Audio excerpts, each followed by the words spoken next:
O que é que Machado de Assis tem a ver com a antiga moeda cruzeiro que se usou no Brasil?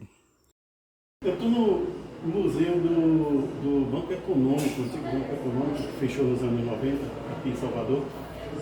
Tenho aqui uma curiosidade. A esfinge de Machado de Assis no Cruzeiro, no caso aqui do Mil Cruzados, que substituiu o Cruzeiro na época do Sarney. E aí a curiosidade é a seguinte: o Cruzeiro foi instituído no Brasil em 1942, na ditadura Vargas. Mas mais de 50 anos antes, em março de 1889, Machado escrevia, nessa época ele escrevia uma coluna chamada Bons Dias no Gazeta de Notícias do Rio de Janeiro, jornal Gazeta de Notícias.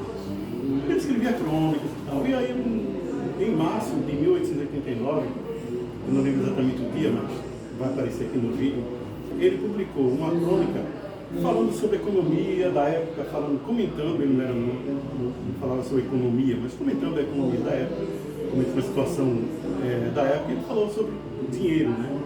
E aí ele sugeriu, meio que de brincadeira, numa crônica nada sério, que podia se substituir o R$ 1.000 por uma moeda chamada cruzeiro, porque, diz ele no texto, os Estados Unidos têm o seu dólar, a Inglaterra tem a sua libra, porque o Brasil não teria um nome mais simples, cruzeiro. Ele sugeriu isso.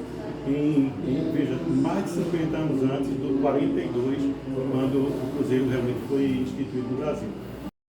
No ano seguinte à crônica de Machado, assumia no Senado Federal o Américo Lobo Leite Pereira, o senador, que logo em seguida apresentou um projeto de reforma monetária no Brasil, em que se adotaria o nome sugerido pelo Machado.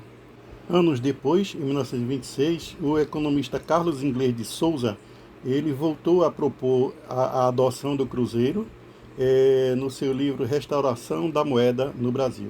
Isso foi feito por Vargas em 42, mas até o que eu tenho de registro é que o primeiro a citar esse nome, cruzeiro, foi o nosso Machadão, o nosso Machado de Assis.